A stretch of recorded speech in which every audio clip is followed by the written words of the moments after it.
With NAFTA negotiations in a standoff and the Canada-U.S. relationship seemingly on the rocks, the Liberal government is using the return of Parliament to talk about a different kind of trade deal.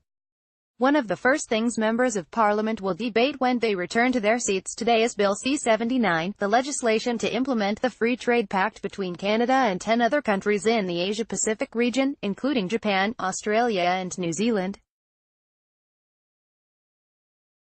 The deal was signed in March and legislation to ratify it was introduced in the House of Commons in June. We have just under a dozen pieces of legislation that are on the order paper.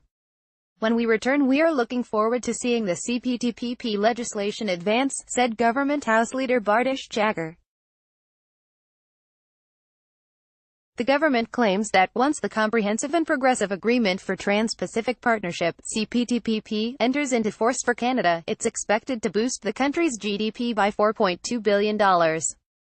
Shortly after the government introduced the bill, Conservative MP Ed Fast sought unanimous consent to pass it through all legislative stages in the House of Commons but was blocked by the NDP. International Trade Diversification Minister Jim Carr will pick things up again on Monday. He took over the portfolio during this summer's cabinet shuffle, which also saw the word diversification added to the title. And the Tory benches are promising something not always on display in the House of Commons: support.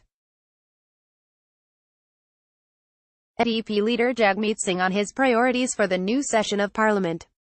0-100 were really interested in seeing the legislation around the Trans-Pacific Partnership signed and ratified immediately. Our leader Andrew Scheer had sent a letter to the Prime Minister offering that we come back for a week or so during the summer. Let's get that deal signed, Conservative House Leader Candice Bergen said in an interview with CBC. In relation to NAFTA, it's really important that we have other trade agreements. So we're hoping that comes forward quickly and we would like to see that passed very quickly. NDP won't give unanimous consent. The NDP is promising to put up a fight. Our big battle is going to be on the TPP front. We definitely think there are a lot of issues. There are a lot of concerns about it, said Matthew Dubé, the party's caucus chair. We know that this has an impact on workers. It has an impact on cultural content and things like that in a way that is quite serious.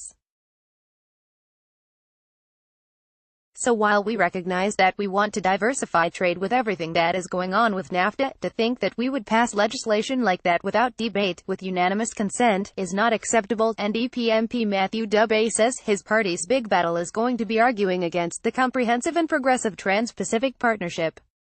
Adrian Wild, the Canadian Press. The original 12-member Trans-Pacific Partnership deal negotiated by the previous Conservative government was thrown into limbo early last year when U.S. President Donald Trump withdrew from the agreement to prioritize protecting American jobs. However, the remaining 11 member countries, Australia, Brunei, Canada, Chile, Japan, Malaysia, Mexico, New Zealand, Peru, Singapore and Vietnam, led by Japan, continued with a revised trade pact. NAFTA pipeline to dominate question period. While CPTPP is first up on the order paper, the opposition still plans to raise the government's record on renegotiating NAFTA. There is no doubt that top of mind is NAFTA and the impact that the tariffs are having and the impact that not getting an agreement will have on local jobs and on businesses as well as steel and aluminum and a lot of other sectors in the country, said Bergen.